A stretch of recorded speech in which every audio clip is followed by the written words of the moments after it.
ఈరోజు మన అంశము యెషయా గ్రంథం 66వ అధ్యాయము 1 నుండి 3 వచనాలు. మొదటి వచనం, ఆకాశము నా సింహాసనము, భూమి నా పాదపీఠము.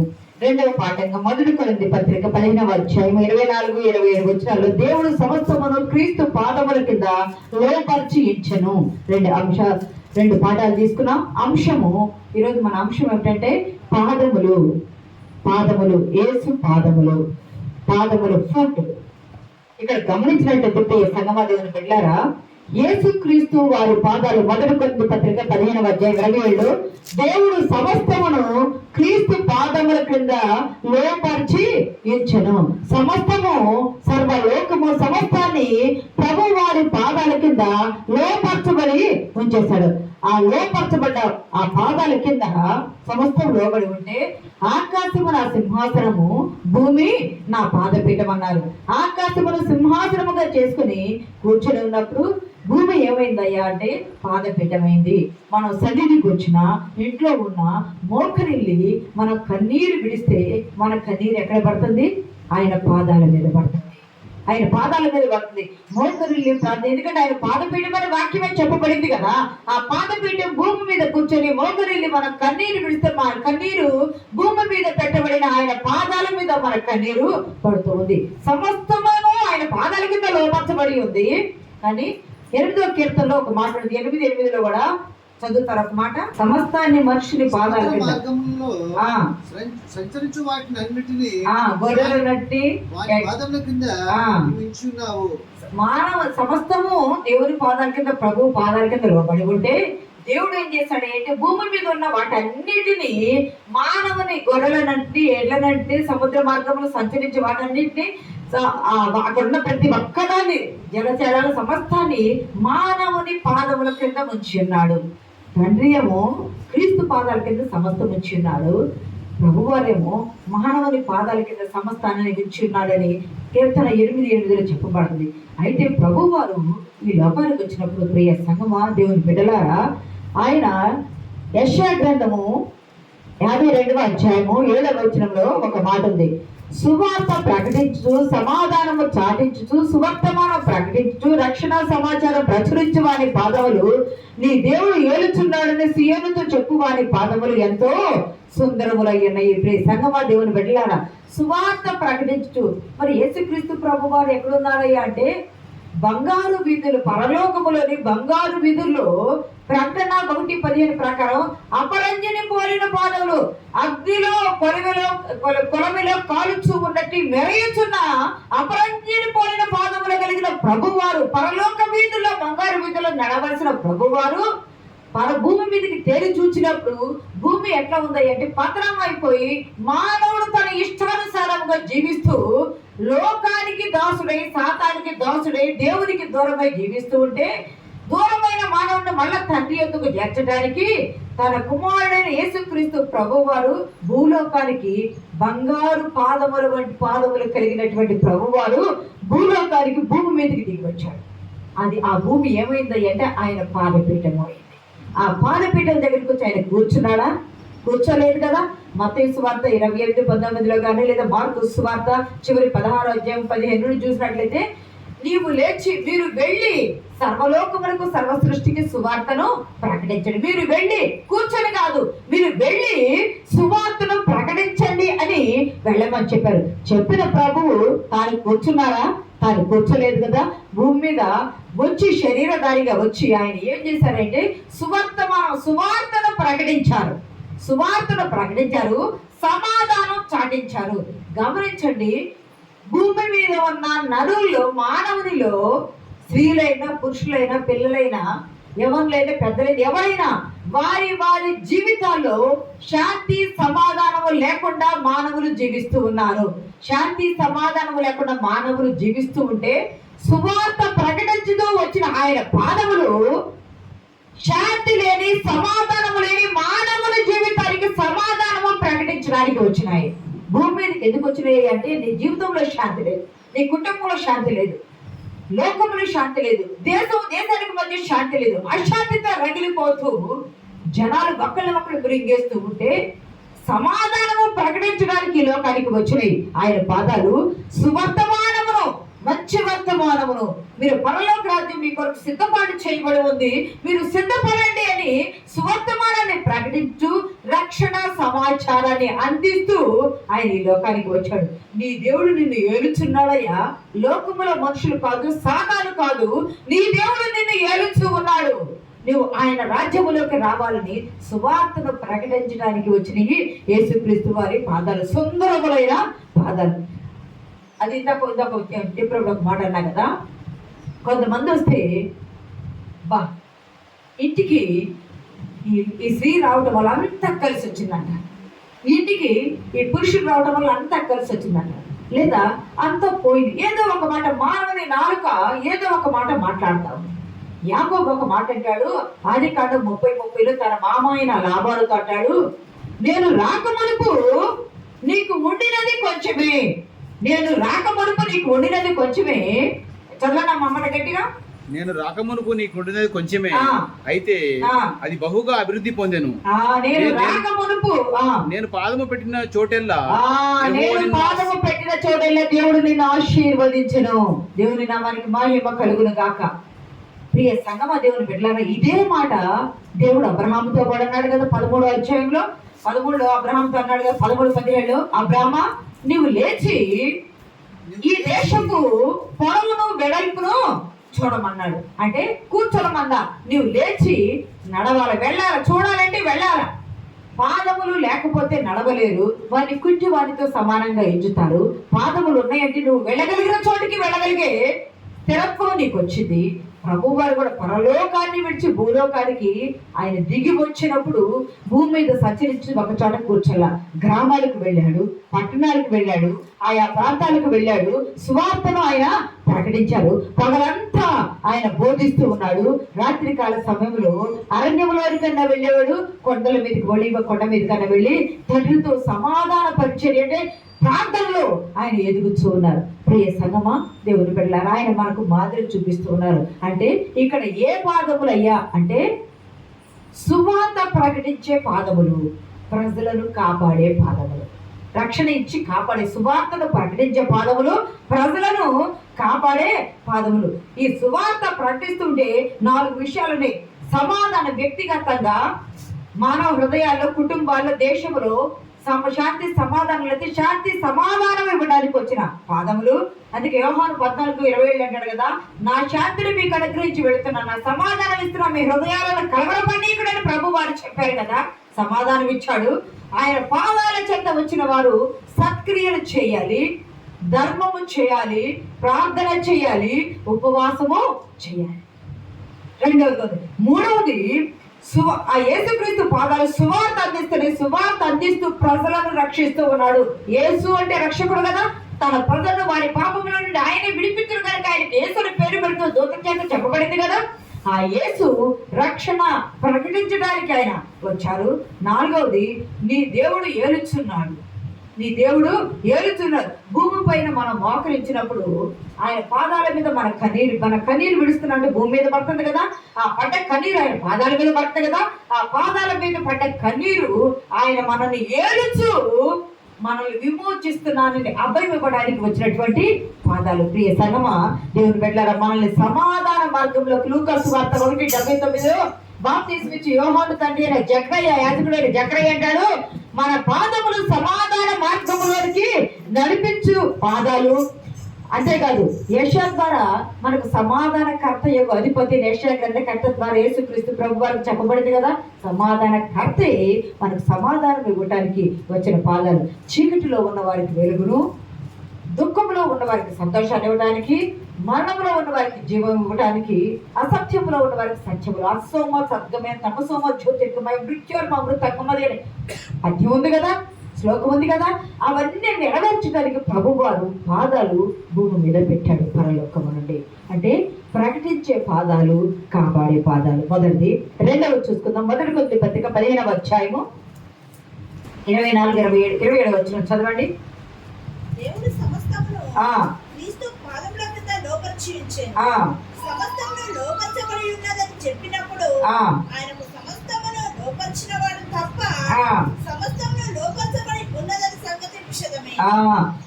తండ్రి అయిన దేవుడు యేసుక్రీస్తు ప్రభు వారి పాదముల కింద సర్వము లోపరిచి ఇచ్చాడని పౌరు భక్తుల ద్వారా తెలియజేస్తున్న ప్రియ సంగమా, యాకోబు పాదం పెట్టిన చోట ఆశీర్వాదం వచ్చింది.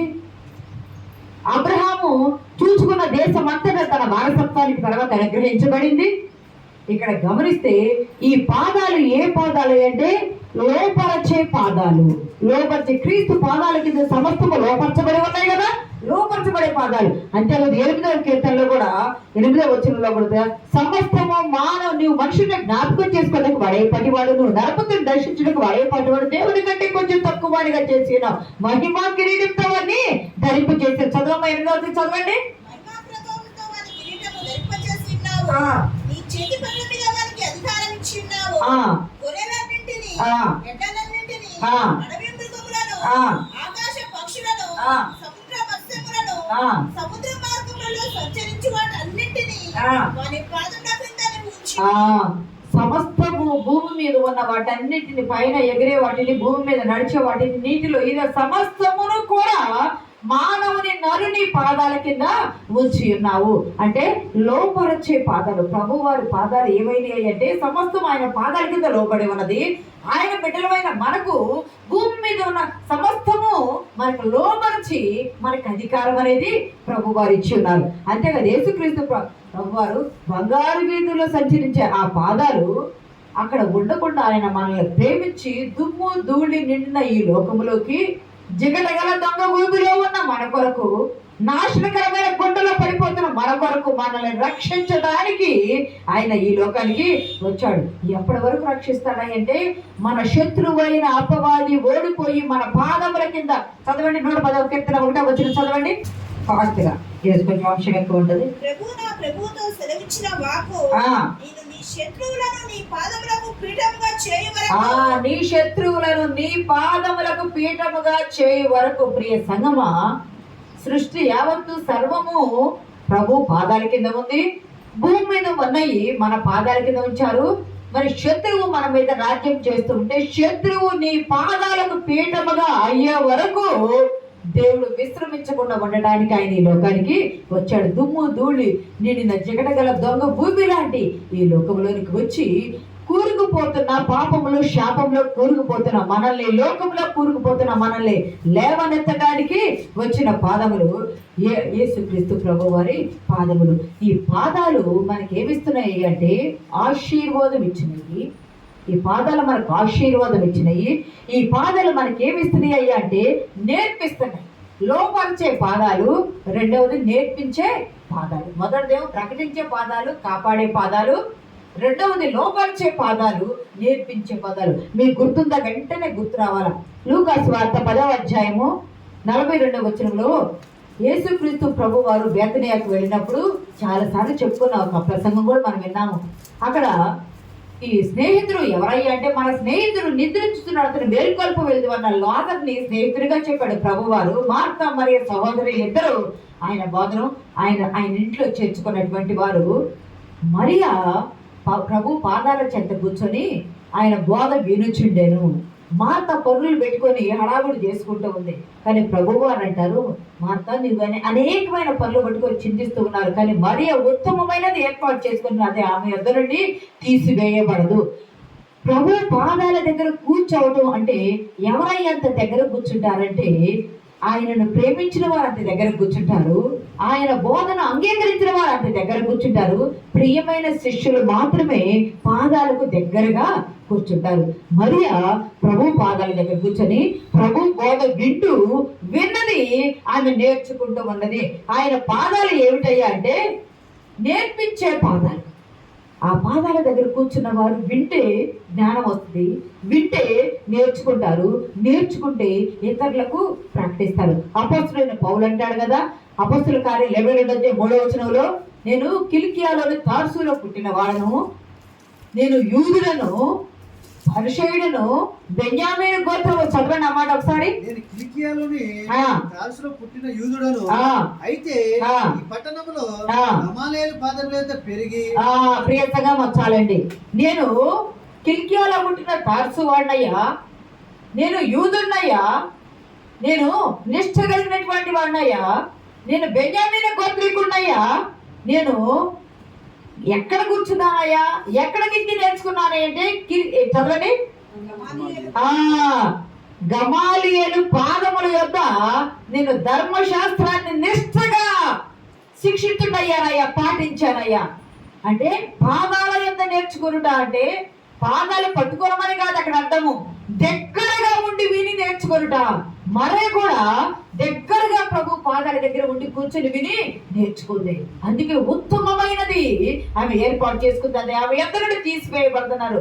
ఇంకా అంత చెప్పుకోవాల్సిన లేదు, కానీ 3 సందర్భాల్లో ఆయన పాదాలకు అత్తరు పోసింది, ఆయన పాదాలను కన్నీటితో తుడిచింది, ఆయన పాదాలను తలబెంటుకలతో తలబెంటుకలతో తుడిచి 3 సందర్భాలు. అంటే ఎంతగా ప్రేమిస్తే అంతగా ఆమె ఉత్తమమైనది ఏర్పాటు చేసుకుంది. ఆయన పాదాలు లోపరిచే పాదాలు, ఆయన పాదాలు నేర్పించే పాదాలు. ప్రియ సంగమ దేవుని బిడ్డలారా, మత్తయి సువార్త 11:29 ఒక మాట అంటాడు ప్రభువు,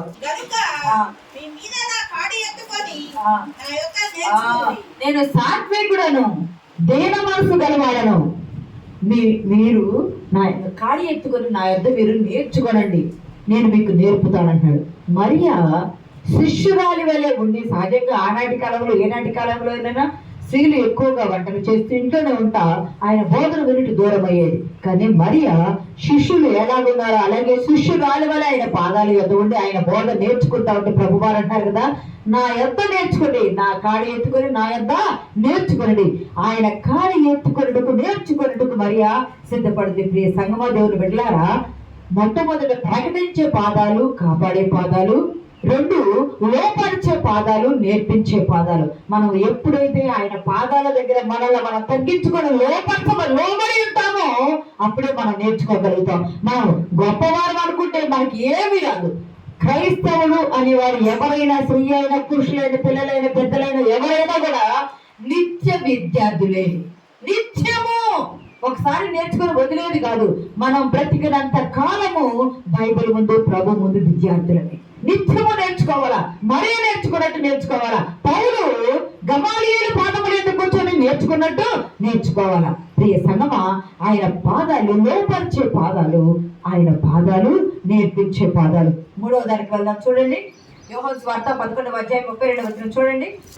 మరియా యేసు ఉన్న చోటికి వచ్చి ఆయనను చూచి ఆయన పాదముల మీద పడి, ప్రభువా, నీకు ఇక్కడ ఉండిన యెడల నా సహోదరుడు చావకుండునా నేను. ఇక్కడ గమనించండి, లాజరు చనిపోయాడు, సమాధి చేయబడ్డాడు, 4 రోజులైంది. ప్రభువారు మన స్నేహితుడైన లాజరు నిద్రలేపుతో వెళుదాం రండని తన శిష్యులతో చెప్పారు. ఆయన నిద్రపోతున్నాడేమని, మామూలు నిద్ర గురించి అని శిష్యులు అనుకున్నారు.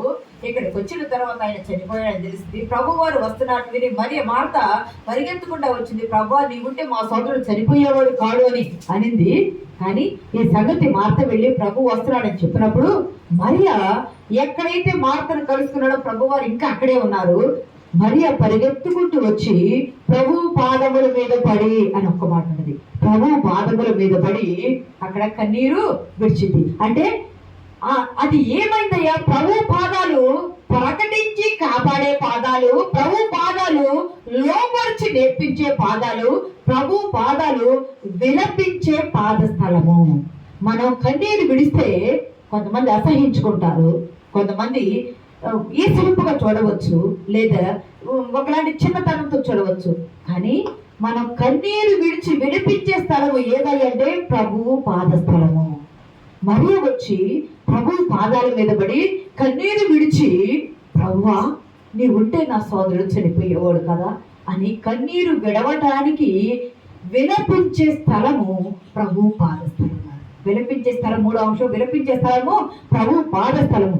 అంతేకాదు, మీకు గుర్తుందా మార్కు సువార్త 5వ అధ్యాయంలో కూడా యాయిరు కూడా వచ్చి ప్రభు పాదముల మీద పడి, ప్రభువా, నా కుమార్తె చనిపోవడానికి సిద్ధంగా ఉంది, మీరు వచ్చి ఆమె స్వస్థపరచండి అని ప్రభు పాదాల మీద పడ్డాడు యాయిరు కూడా. అంతేకాదు, ఇంకా ప్రియ సంగమ దేవుని బిడ్డలారా, ఎవరైతే ప్రభు ఎద్దకు వచ్చి పాదాలు పట్టుకొని విలపిస్తారో, విలపించి ఆయన పాదాల మీద కన్నీరు విడిచారో, ఆ పాదాలు పట్టుకున్న వారికి ఆశీర్వాదం వచ్చింది. మార్త మరియలు వచ్చారు. మార్త పాదాల మీద పడినట్టు లేదు, మరి మాత్రమే పాదాల మీద పడ్డట్టుంది. విలపించింది, ఆయనకు మొరపెట్టింది. ఆ కుటుంబంలో ఆశీర్వాదం అద్భుతం జరిగింది.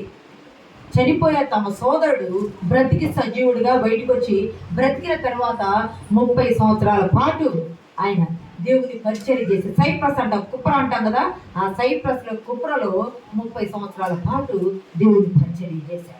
ప్రియ సంగమా, దేవుని బిడ్డారా, ఆయన పాదాలు విలపించే పాదాలు, విలపించడంతో పాటు స్వస్థపరిచే పాదాలు, విలపించడంతో పాటు స్వస్థపరిచే పాదాలు. లూకా సువార్త 8వ అధ్యాయం 35వ వచనంలో మార్చండి. అక్కడ సేనాని దయ్యం పట్టిన ఒక వ్యక్తి ఉన్నాడు.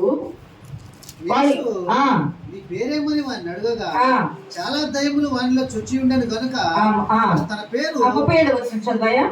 జనులు జరిగిన దానిని చూడవెళ్ళి యేసు వద్దకు వచ్చి దయ్యములు వదిలిపోయిన మనుషుడు బట్టలు కట్టుకొని స్వస్థ చిత్తుడై యేసు పాదముల యొద్ద కూర్చుండుట చూచి ప్రియ సంగమా, ఆయన పాదాలు విలపించే పాదాలు, స్వస్థపరిచే పాదాలు, జాయింట్ కవల పిల్లలాగా జాయింట్ గా ప్రకటించే పాదాలు, కాపాడే పాదాలు 1, 2 లోపరిచే పాదాలు, నేర్పించే పాదాలు, 3 మూడోది విలపించే పాదస్థలము, స్వస్థపరిచే పాదస్థలము. విలపించింది మరియా. ఆ విలాపముతో పాటు ఆమె ఆశీర్వాదం, అద్భుతం పొందుకుంది. ప్రభు పాదాలు ఎటువంటి అయ్యా అంటే స్వస్థపరిచే పాదాలు.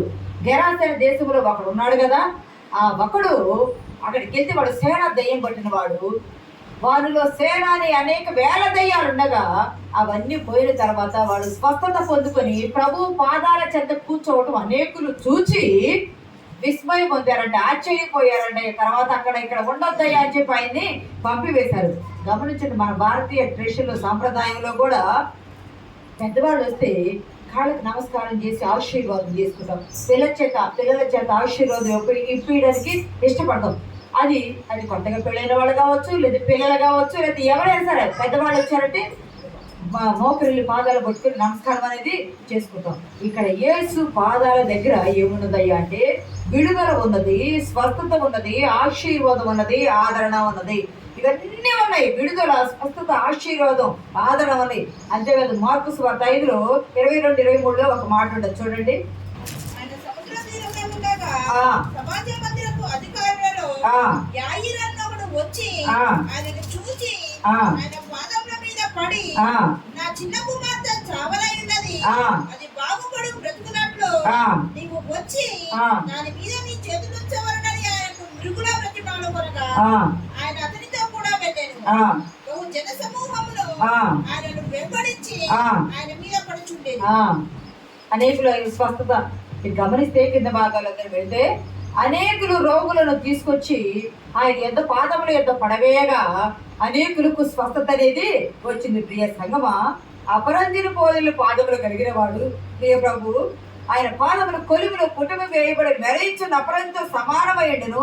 అటువంటి పాదములతో భూమి మీదకి వస్తే అంతటా సంచరించి సువార్త ప్రకటించి అనేకులకు రక్షణ భాగ్యం ఇచ్చి కాపాడి అన్నిటినీ లోపరిచి, ప్రియ సంగమా, అన్నిటిని నేర్పించే ప్రభువు అన్నీ ఆయన విలపించి పాదస్థలంగా ఉండి స్వస్థపరిచిన పాదాలుగా ఉంటే ఆ మెరయించు ఉన్నటువంటి ఆ పాదాలను 9 అడుగుల పొడవున్న సిలువ కొయ్య మీద 9 అంగుళాల మేకులతో ఆయనను గుచ్చి కొట్టి పొడవబడ్డ పాదములు. ఆయన పాదములు ఏదయ్యా? 4వదంటే పొడవబడిన పాదములు. 3 చెప్పుకున్నాము. 4వది పొడవబడిన పాదములు. బంగారంతో మెరీచున్నటువంటి పాదాలు పొడవబడిన పాదాలని 9 అంగుళాల పొడవున్న మేకులతో ఆయనను కర్ర పొయ్యి మీద కొట్టి గాయాలు చేసిన, గాయపరచబడిన పాదాలు. ఆ గాయపరచబడిన పాదాల ద్వారానే, ఆ పాదాల నుండి వచ్చిన రక్తము ద్వారానే సర్వ మానవాళికి స్వస్థత. దేవుని నామానికి మహిమ కలుగును గాక. ప్రియ సంగమా, దేవుని బిడ్డలారా, ఇక్కడ చూడండి ఒక మాట. కీర్తన 22:16 చుట్టుకొని ఉన్నవి దుర్మార్గులు గుంపుగూడి నన్ను ఆవరించి ఉన్నారు. వారు నా చేతులకును నా పాదములకును ఆ. పొడిచి ఉన్నారు. వారు నా చేతులను నా పాదములను పొడిచిన దావీదు కీర్తనకారుల ద్వారా దేవుడు ముందే ప్రవచనం చెప్పించారు. యేసుక్రీస్తు ప్రభు వారి చేతులు పాదములు పొడవబడ్డాయి. ఎలాగంటే ఇనుప మేకులతో పొడవబడ్డాయి. ప్రియ సంగమా, ఆ పాదములు ఏ పాదములు అంటే పొడవబడిన పాదములు. పొడవబడిన పాదములతో, ఆ పొడవబడిన పాదముల ద్వారా మనకు స్వస్థత కలిగిస్తా ఉంది. ఆ పొడవబడిన పాదముల ద్వారా ఆయన అంటాడు, మీరు పాములను తేళ్లను త్రొక్కుటకు నేను మీకు అధికారము ఇచ్చిన, సర్వలోకానికి అధికారము. పొడవబడిందంటే ప్రవచనం నెరవేర్పు జరిగింది కదా. ఆదికాండం 3:15 నీ స్త్రీ సంతానానికి నీ సంతానానికి వైరం కలుగును, నిన్ను తల మీద కొడతారు, నువ్వు మడ మీద కొడతా ఉన్నారు కదా. ప్రభు పాదముల మీద కొట్టడము, మడ మీద కొట్టడం, ప్రభు పాదముల మీద కొట్టడం అంటే ఆది కాండములో చెప్పబడ్డ దేవుని వాక్కు ఇక్కడ నెరవేరింది. ప్రియ సంగమ దేవుని బిడ్డలారా, పొడవబడిన పాదములు పరలోకము నుండి దిగి వచ్చి ప్రభు వారు వస్తే భూమి మీద మానవులు ఆయన పాదాలను ఆయన దేహాన్ని పొడిచేశారు. పొడవబడ్డ ప్రభు అయిపోయాడు. పొడవబడిన వారి పాదములు అయిపోయినాయి. ఆ పొడవబడటమే నీకు నాకు రక్షణ, స్వస్థత, ఆరోగ్యం అనుగ్రహించే. ప్రియ సంగమా, దేవుడు మనం నేర్చుకోవడం ఏంటంటే ఈరోజు ఆయన యేసు పాదాలు, అవి అతను పూయబడ్డ పాదాలు, అవి అభిషేకించబడిన పాదాలుగా ఉన్నాయి. అవి సమస్తము లోపరచబడిన పాదాలుగా ఉన్నాయి. అవి మనకు స్వస్థతనిచ్చే పాదాలుగా ఉన్నాయి. మన కన్నీరు విడిచి ఏడ్చడానికి ఒక్కోసారి తల్లి ఏసులించుకోవచ్చు, తండ్రి ఏసులించుకోవచ్చు, భర్త ఏసులించుకోవచ్చు, భార్య ఏసులించుకోవచ్చు, పిల్లలు దూరంగా ఏసులించుకోవచ్చు. కానీ మనకు ఆశ్రయం దొరకదు ఏదంటే ప్రభు పాదాల చెంత. ప్రభు పాదాల చెంది మనం ఆయన పాదాల మీద కాచిన కన్నీరు ఆయన బుడ్డిలో బట్టి వాటిని తూచి నీకు ఆశీర్వాదము, సమాధానం వచ్చింది. ఎక్కడ నీకు సమాధానం దొరకదు. ఎక్కడ ఏ మానవుడు కూడా, ఏ నరుడికి నరుడు సమాధానం ఇవ్వలేడు. కానీ సమాధానం ఇచ్చే సమాధానకర్త యేసయ్య నీ కొరకు దుమ్ము ధూళి అని ఈ లోకములోనికి, ఈ భూమిలోనికి, జగదగల దమ్ము భూమిలోనికి, నాశనకరమైన గుంట వంటి వాటిలో ఉన్న మనలను లేవనెత్తి మనం నిలవబెట్టడానికి వచ్చిన పాదములు, పొడవబడ్డ పాదములు 3వ దినం తిరిగి లేపబడి ఆయన పరలోకానికి వెళ్ళాడు. ఎక్కడి నుండి వెళ్ళాడు అంటే ఒలీవల కొండ మీద నుండి వెళ్ళాడు. అది 11 ఆదికాండం అపొస్తలుల కార్యాలు 1:11 అంటాడు కదా. గలిలయ మనుషులారా, మీరు లేరా ఆకాశం వైపు తేరి చూస్తున్నారు, పరలోకములకు వెళ్ళబడి. చదవండి అన్నమాట 1:11.